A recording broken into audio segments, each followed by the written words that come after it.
گناہ کے نقصانات علامہ ابن قیم جوزی نے، جو میں نے وہاں سے حجاز مقدس سے میں نے نوٹ کیا، ان کی کتاب سے بہت بڑے محدث گزرے ہیں۔ نمبر 1 کہ گناہ کرنے سے نیک عمل کی توفیق کم ہو جاتی ہے۔ نمبر 2 اس کی رائے بھی فاسد ہوتی ہے، صحیح رائے نہیں پیش کر سکتا، عقل میں فطور آ جاتا ہے۔ گناہ کے اندھیرے عقل کو چھپا لیتے ہیں، اس کی رائے جب دے گا غلط رائے دے گا۔ نمبر 3 حق بات اس سے پوشیدہ ہو جاتی ہے۔ نمبر 4 اس کے دل میں فساد پیدا ہو جاتا ہے، ہر وقت میں بس دل فاسد گندگی کے خیالات اس کو گھیرے رہتے ہیں، اور اضاعت وقت، وہ وقت کو ضائع کرنے کا بھی عادی ہو جاتا ہے، اور اس کی دعا بھی قبول نہیں ہوتی۔ ایسی چیزیں مسلسل جو ڈٹا رہے، اس کی دعا قبولیت کے لیے یہ چیز مانے، کبھی گر جانا اور چیز ہے، مسلسل گناہ کو غذا بنائے ہوئی تسلط، یعنی گناہ کا ایسا عادی ہے کہ جیسے کوئی سگریٹ نہ پائے تو پریشان ہے، سگریٹ پینے سے تسلی ہو جاتی ہے، پیخانہ بھی کہتے ہیں صاف اتر جاتا ہے، جو اس کے عادی ایسی بات اللہ پناہ میں رکھے۔ گناہ کی بری عادت ایسی ہوتی ہے، جب تک گناہ نہ کرے وہ پاگل سا رہتا ہے۔ کسی شخص کے لیے گناہ چھوڑنا غیر اختیاری نہیں، اور نقصان قلب کا سخت ہو جانا، اس کے دل میں سختی آ جاتی۔ دنیا مرتی رہے تو رہ نہیں آتا، اسے اپنا گناہ کاٹنا چاہیے۔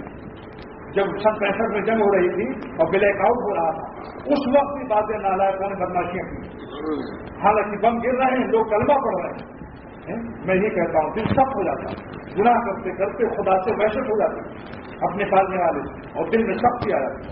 قبرستان کے اندر، قبروں کے اندر تاش، قبروں کے اندر جوا، قبروں کے اندر زنا، قبروں کے اندر سگریٹ پی رہے ہیں، کیا بات؟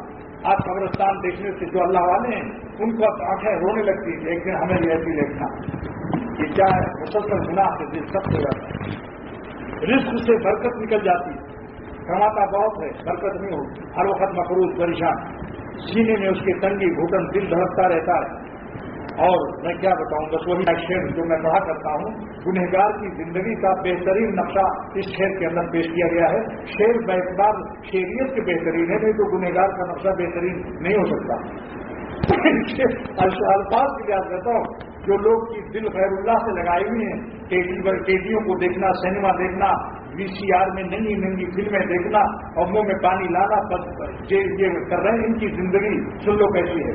تو عجیب شعر فرمایا شیخ ابرار الحق صاحب دامن برکاتہم کے استاد بھی ہیں، حکیم الامت کے خلیفہ بھی ہیں، فرماتے ہیں عشق بتا میں آساد کرتے ہو فکر راحت، حسینوں کے چکر میں تم چین اور آرام تلاش کر رہے ہو، عشق بتا میں آساد کرتے ہو فکر راحت، ارے دوزخ میں ڈھونڈتے ہو جنت کی خواہاں، دوزخ میں ڈھونڈتے ہو جنت کی خواہاں، اللہ کے غضب کے راستے میں تم چین آرام تلاش کر رہے ہو۔ مالک اتنے بڑے مالک شاندار کو، اس لیے دوستو بس ہر گناہ سے توبہ کرو، ہر گناہ سے، پھر انشاءاللہ میں نے جو حدیث پڑھی وہ یہی مضمون ہے، اس کے اندر کیا ہے؟ ابو ہریرہ سرور عالم صلی اللہ علیہ وسلم ارشاد فرماتے ہیں، اے ابو ہریرہ اتق المحارم، تو حرام کام گناہوں کو چھوڑ دے، تکن عبد الناس، قیامت کے دن تم سب سے بڑے عبادت گزار رہو گے۔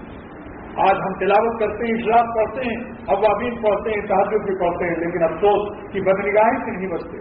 کوئی حسین لڑکا، کوئی حسین لڑکی آئی، پاگل ہو گئے۔ ارے یاد کرو کہ تم اللہ کے ساتھ تمہارا آنسو بہے ہیں، تم نے سجدے کر کے اللہ سے کتنا قرب، اور تم کہاں جا رہے ہیں؟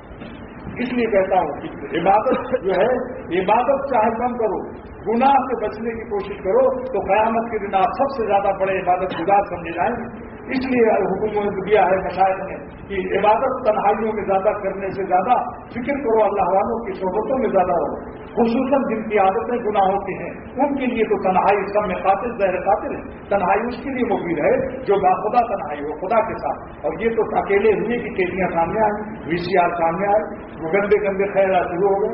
ایسے لوگ ان کی خلوت جو ہے، ان کی خلوت سے بہتر ان کی ضرورت ہے، بشرطے کی جائز و مباح ہو، یعنی اپنے نیک دوستوں میں رہیں، اکیلے نہ رہیں ایسے لوگ، کیونکہ اکیلے جب بیٹھیں گے شیطان کہے گا حضور یہ لیجیے ٹیلی ویژن کا پروگرام بھی، بس یہ سنانی تھی۔